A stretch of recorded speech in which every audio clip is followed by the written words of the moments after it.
Hi, I'm Molly Bravo. Welcome back to Organicopia, the total organic experience. It is cold and rainy here today, and one of our favorite things to do is to make homemade pasta sauce. We let it cook all day long. It permeates the house. We love it. So we're gonna make a homemade pasta bolognese. I'm gonna make a homemade pesto sauce, and I'm gonna finish it off with a nice cheesy garlic bread. My love, do you wanna show us how to make some sauce? Yeah, so first we're gonna start with getting our veggies prepped. We wanna make a nice caramelized little soup with some garlic, onions, and bell peppers. Nice. And so we're gonna start with cutting up some onion, and again, the sticks, planks, cubes. Can I be your sous chef? Sure, that would be Awesome. awesome. Okay, so I'm gonna follow your lead. Yeah, so go ahead and get the onions going there as well. And I'm gonna go ahead and give you this onion then to do as well. And I'm gonna show the people at home just a quick little way to get the bell pepper started. It's just the way my dad taught me. It's pretty quick and simple. You just do like a little prong with your fingers. Once you break that seal, you just put your fingers in here, and it's a real fast, easy way to gut the seeds and the stem out of your bell pepper. And then once that's completely gutted, you give it a little shake. You have no more seeds in there. And then you wanna go ahead and cut it. And you always want to start with the wax side down. It's much easier and it's safer. I love that tip. Well, you're the one that taught it to me, so I figured That's you right. would. I forgot about that. So it's much easier to chop your bell pepper and cut your bell pepper once the wax side is down. And also it's safer because these things are quite slick and you don't want to cut a finger off. So go ahead and cut these up. And the idea with a bolognese is you want your items as fine as you can get them, because you want it like a thick soup. You don't really want it to be, you don't want to really have large chunks in it. So, kind of like an Italian chili. Yeah, it's like an Italian chili. Super fine and thick. So, you know, she's much faster. Obviously, she's the professional chef. I'm a weekend warrior chef, kind of. So she's really fast at chopping this stuff up. So that's why I allow her to do most of the chopping, or I encourage her to do most of the chopping anyways, because it could take me all day to do this. So my love, I'm gonna get started sauteing these onions. I'm Okay. just about done here. I think I'm actually not gonna use this extra onion because we have tons. Okay, so I'm gonna heat up the pan then, and I'm gonna get some olive oil in here. So we're gonna turn the pan on, and we're gonna get some nice olive oil going in here.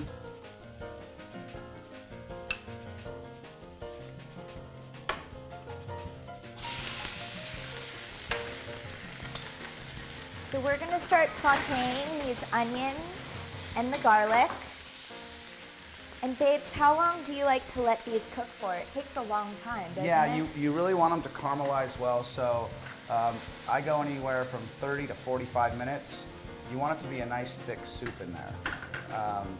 How do you feel about like seasoning it now versus later? Does it matter? I always add in the salt and pepper and the seasoning once I add the beef in there. Okay. You can season it now, but I like to wait until I add the beef in there and it's all blended together in the big pot. Okay. I think while this is starting to cook, I've actually kind of already started to start sauteing some ground bison. I've actually already started, so I have the flame on low. And we like to use bison because it's a little bit leaner than regular ground beef. It has way less fat. It's just a little bit healthier, and the flavor is delicious. And also, you'll strain it after you get it browned a bit. You would think that you would want to keep all of the fat inside of this meat, but you actually do want to strain it, because what'll happen is all of that fat will come back up to the top of your sauce. And instead of scraping it off at the end, we just like to strain it at the beginning. It's way easier. There's going to be plenty of flavor in there, even with taking some of that grease out. And it might be a tad bit healthier as well. Babes, why don't you go ahead and add your bell pepper to the onions and garlic. Okay, so at this point we just scoop, we just scoop in the bell pepper here. So we have the onions and garlic bell pepper sauteing over here. We have our ground bison, which is now finalized. You are gonna strain it. I'll strain it. And we will be back soon to throw everything together into the pot, season it all nice, and let it cook for the next 3.5 hours. Okay, we'll see you soon.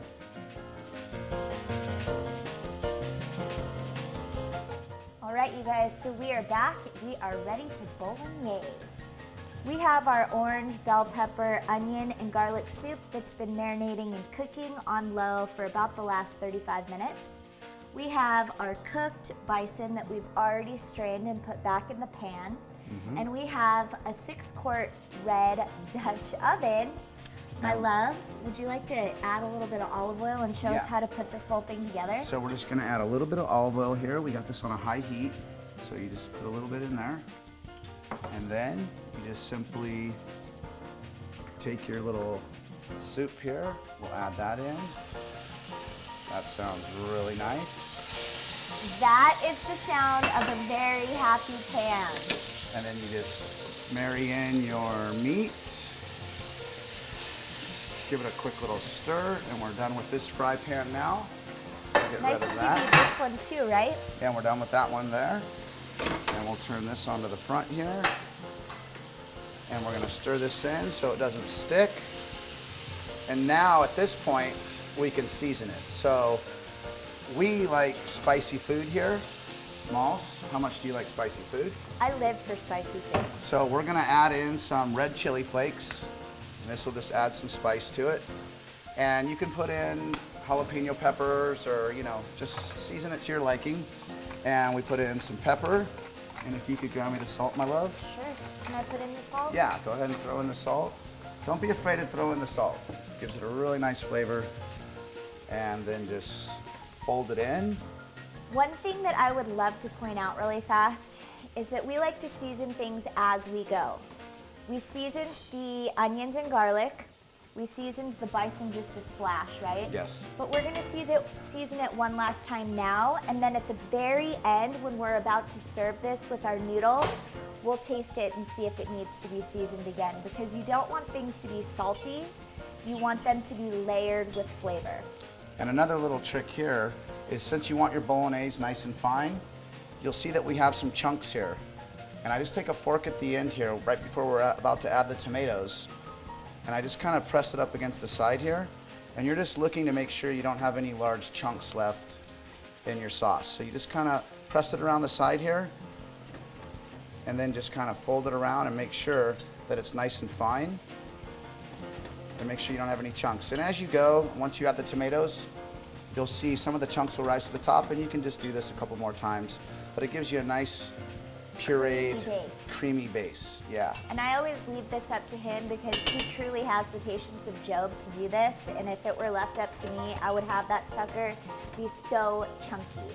Yeah. And so babes, why don't you add a little rosemary and bay leaf? Yeah, so it's fine to leave these whole, correct? Yeah, I love to leave them whole. And you So you just just pull throw out 'em the in? stems at the end. And then some bay leaves. How many do you want to add in there? How about 2? One for you, one for me. Perfect. One for you, one for me. Cool. Okay. And then at this time, you want to add in the tomatoes. Nice. And then I just give a little rinse, just so you can get all the remnants out of there. And then I do the second can. And as you can see, this is going to make quite a lot, and that's what I was talking about before with the leftovers. You have food all week, or if you have a large family, it's enough to cover everybody. And then you take that, and then what's this for, my love? The paste. That's tomato paste. And what do we do that for? I love using tomato paste when I'm making a homemade sauce because it acts as a thickening agent. And if you're super rushed when you're making a sauce, using tomato paste will make your sauce taste like it's been simmering all day, and nobody needs to know the difference. It's kind of a little chef's secret. Yeah, and I do the same thing. Give it a little rinse to make sure you get all the remnants out of there. And you know what I would love? I would love it if we could add a little red wine. Sure, that would be great. For our depth of flavor that we like so much. So let's use that red wine. Perfect. So we're gonna use some red wine here. And that's then just a leftover bottle from last night. You should always use a wine that you actually prefer drinking. You don't want it to be like so acidic that it doesn't taste good. And once you have all the ingredients in here, we're just gonna fold it in. And again, the thickness is, you know, whatever your preference is. We like our bolognese thicker, so we're going to not add any water. And when we bring it down to a simmer, we're gonna cover it. Or I mean, we're not going to cover it, sorry. If you like it thinner, you can add a little water and then put the lid on it as you let it simmer. That'll keep all the moisture in there and it'll be a little bit more runny. If that's the way you like it, we like ours a little bit thicker. So we'll fold it all in. And then once it's blended, we'll just turn the heat down. And this is gonna set for 2 to 3 hours. I think that's gonna be so delicious. So while this is cooking, we are gonna get started on our pesto sauce and also our cheesy garlic bread. And I cannot wait for you to help me make that. It's gonna be so can't good. wait. We'll see you guys soon.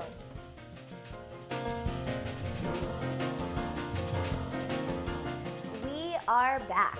We have our sauce simmering away on the stove. Meanwhile, I would love to make some homemade pesto. How do we do that? I love that he pretends he doesn't know how to make pesto. He's the one that gave me this recipe. It's his grandmother's recipe. So I'm gonna walk you guys through it and you are gonna be my sous chef. Sure. Okay, cool. What do I do first? We're gonna get started with some fresh basil. This has been pre-washed. I love keeping all of my herbs in water just because I think it looks pretty on my counter. You're gonna cut the stems off, just like so. Perfect. Watch And what your do I little do with fingers. this? Just throw this in here? Throw it in the Vitamix. Okay.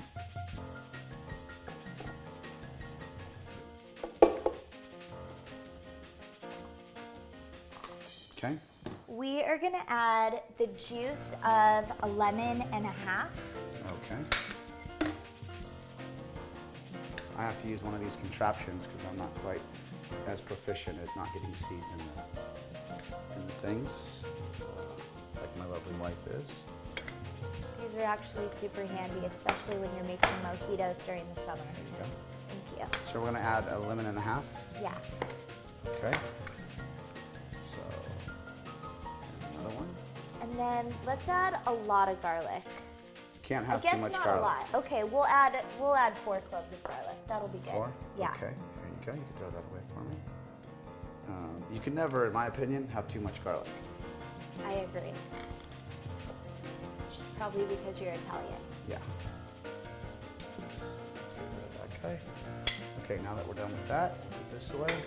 So 4 cloves of garlic. 4 cloves of garlic. Okay, throw that in there. We have some toasted pine nuts. Pine nuts. So you always want to toast the pine nuts. They release all of the essential oils and they will give it a really nice nutty consistency. Okay, what's and next? Let's add some Parmesan. I have Perfect. some Parmesan sitting over there. Nice. This is a fresh, beautiful, salty, hard cheese. It's from Italy. You always know that Parmesan is fresh when you can see this rind on it. It actually says Parmigiano Reggiano. So why don't you go ahead and shave as much as you want in there. So it's basically to taste. It's basically to taste, but definitely don't omit it. Right. One of the great things about pesto is it's so versatile. So during the summer, of course, basil is always really great, but you can always use an arugula or you can use a mix of a bunch of different herbs, whatever you prefer. And here's the secret ingredient that his grandmother used to do. She used to add cream cheese. She used to add cream cheese. It gives it a different consistency.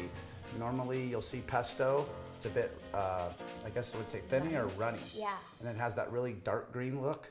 if you add a little bit of cream cheese like she used to do, and she's from northern Italy in Genoa, so they would add some cream cheese, it would thicken it up a little bit, and it would also make it a lighter green, and it just gave it a different consistency, basically. Yeah. Super creamy, Super good. creamy, super good, yeah. But here's the thing. So I love to improvise and I hate following a recipe, and unfortunately I didn't have cream cheese and I did not feel like going to the store. So we've decided that we're gonna try some boursin, and I think it's gonna be pretty tasty. Yeah. So this is gonna be a whole wheel of boursin cheese. You can just throw that whole thing in there. Okay. Yeah, and so, you know, you can always improvise. If you don't have everything that you exactly need, try something different, see how it turns out. Yeah, It may become a new recipe for the family. exactly. Okay, let's throw this away. Okay, so what do I do now? Why don't you add some fresh cracked pepper? You Okay. can even just add peppercorns because we're gonna puree it anyways. Okay. For right now, we're just gonna put this in here. And then I'm gonna add some olive oil. We're actually gonna probably add close to this whole thing. Okay. But I'll start by adding a little bit, we'll puree it, and then we'll add more as needed. Do you wanna put the lid on there? Sure. Cool. This is an essential tool, huh? The Vitamix? This is a tool that I could not live without. I love the Vitamix. If I wasn't already married, I would probably marry the Vitamix. So what do we do here? So let's turn this on. Okay. So a little salt. Just a little pinch. Okay. There And we go. then give it one more zhuzh, we'll taste it, Okay. and then we'll get started on our cheesy garlic bread. Okay.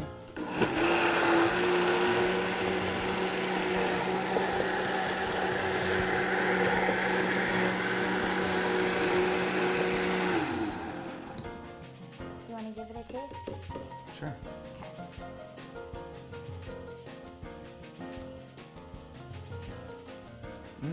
Good. Is that bomb.com? It's very good. Does it need Yeah. salt? Not in my opinion, no. Okay, cool. Okay. So this is blended good enough? Yeah, All it's right. done. Cool. Awesome. So I am gonna get started on this cheesy garlic bread. Okay. I have some chopped garlic right here, but I am gonna chop just a little bit more. Actually, I'll have you chop the garlic. Okay.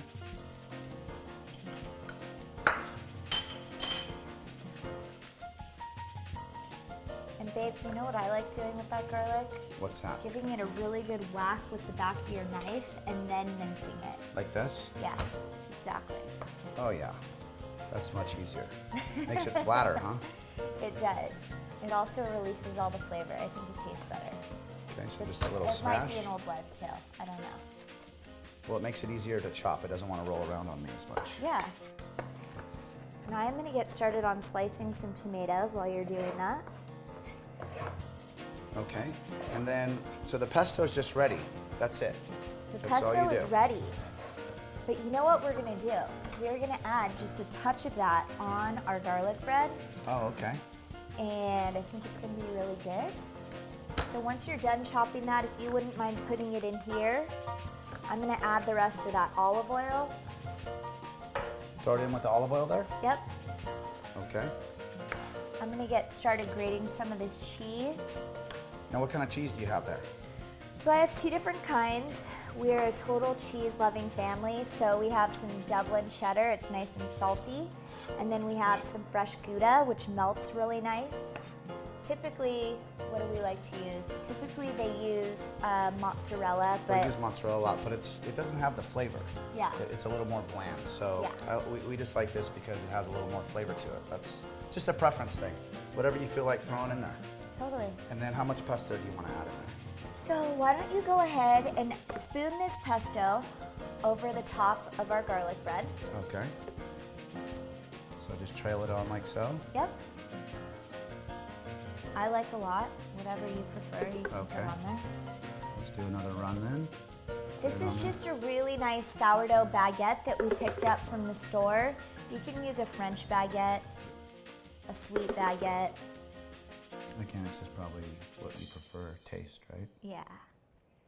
That looks really, really good. Okay. But you definitely got to make sure you get all the edges. Oh yeah. You can't have a little bare area here. You gotta get them all covered. Exactly. somebody exposed out there. Yeah. Okay, how's that? Does that look better? Perfect. Do a little bit more right here. There we go. Cool. Okay, what's the next step? And then will you sprinkle a little of this Dublin cheddar on both sides? And meanwhile, I'm gonna start shredding our Gouda. And again, if you guys are making a little bit of a mess, that's just part of cooking. You can't be afraid to make a little mess. You can't make an omelet without cracking a few eggs, as they say. Har, har, har, har. Okay, so is that enough, or do you want to use all Oh of my this? goodness. Alrighty? You are the cheese to my ham. Yeah. Okay, so I am just putting on some really nice creamy Gouda. And then let's top that with some sliced tomatoes. Okay. And I would love it if you put just a couple fresh basil leaves Okay. on the top of each of these. And we do the same thing, just kind of pluck the leaves off, Yeah, like so. for shiz. Just like this. Yep. The smell of fresh basil, you cannot beat that. Love it. Let's get one more nice leaf here. Yeah. Perfect. Cool. And then for good luck, we are gonna take our beautiful olive oil and garlic. We're gonna drizzle it on top. And babes, would you mind sprinkling just a touch of salt and pepper over Sure. the top of this? We are gonna start baking this at 350 for about 8 to 10 minutes. And while this is cooking, I am gonna show you how to can up all of our delicious sauce that we've made today. Alrighty. We're ready to go.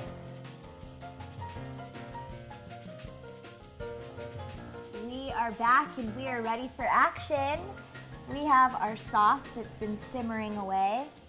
For Love. about 3 hours. Yep. And you want to remember, even though this is on a low flame and simmering, you still want to make sure that you stir it about every 30 to 45 minutes. Just kind of come over and fold it in and check on it, because you don't want the sauce to burn at the bottom.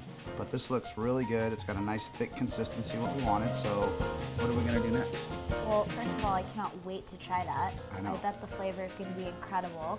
Yes. But what I would love for you to do is take a little spoon, and if you wouldn't mind just finishing filling up our jars, I want to show you guys how to can sauce. Sure.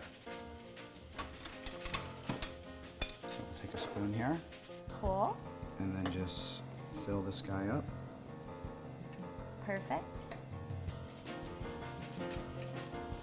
And my All the- love, when you put the lid on there, make sure you don't screw it on tight. You want the lid to have a little wiggle room. Okay. Let me put that here. Let me just get this nice and clean. So don't screw it all the way down, huh? Yeah, So set this guy on here perfect. like that. Yeah, Okay. awesome. And then you want those? Yep, I would love that. Okay. So we have some jarred sauce right here. We are gonna start canning it. You can use this whenever you want, but we like to get our stuff ready in the summer so that we have all of our holiday gifts ready to go and we're not scrambling to find things to give to people. We're actually gonna be giving these to a friend of ours that just had a baby, so hopefully they'll go to good use. I have what is called a canning pot here, and I've been boiling some water. Inside of this pot, we have a cute little doohickey that you're gonna put all of the jars inside. Now what exactly is a doohickey? It's a nice metal device that allows your jars to sit inside the water, but they don't actually touch the base of your pot. And it allows you to have really easy access to remove the jars once they've been canned. This whole process is really quick. It's gonna take about 2 to 3 minutes. I am gonna put the lid on here. We're gonna allow this to boil. And what we're gonna listen for is a popping sound. It's gonna sound like popcorn. That's how you know that all of your cans or all of your jars are done being canned and they're safe for consumption later on. Now how long will that last in years. Years. Okay, My great. mom was moving and we found some cans or some jars that were from 1981. So they last a very long time, although I don't know if I would actually eat that. Yeah, I don't know if I would either. Yeah. All right, you guys, so these just started popping like cute little popcorn kernels. So they're good and sealed then? They're nice and sealed. Nice. Carefully remove your jars. Oopsies. We're gonna tighten down the lids.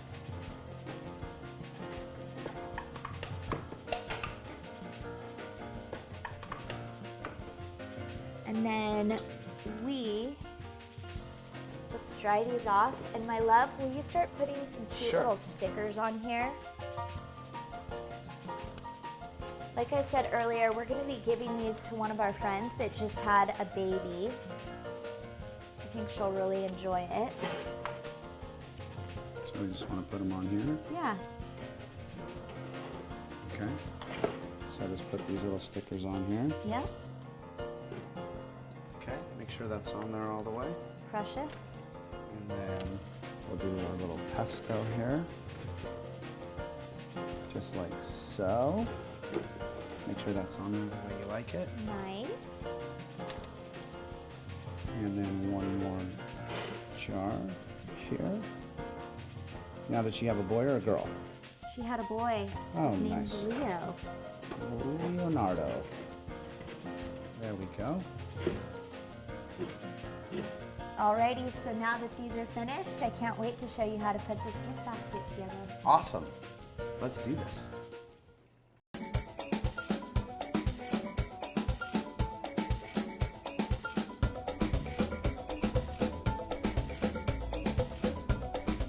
When we say that Mrs. A's is handmade, it is so handmade. And then we have Martha, who we call Magic Martha. She scoops it up and fills hundreds, thousands of containers. And then they get hand capped, hand sealed, hand stamped, and into the refrigerator.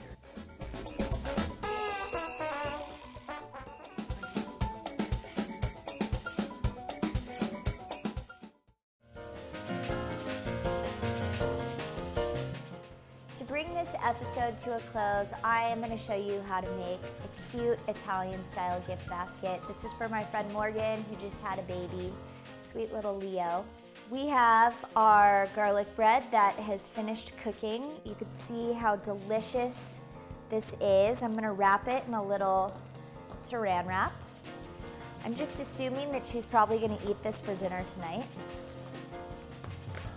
In our gift basket, I am using a nice colander, a stainless steel colander. We have some spaghetti, a nice bottle of wine, some cute little Italian-themed towels so that she doesn't burn her hands.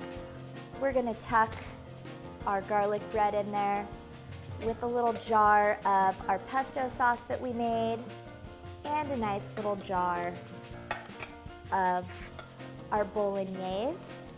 We've written her a cute little card. And let's write Morgan on here.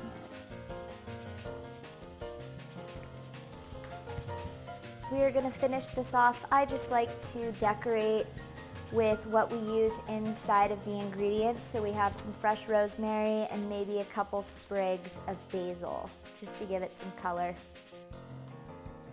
And that is it. This is perfect for holidays, a birthday, a baby celebration.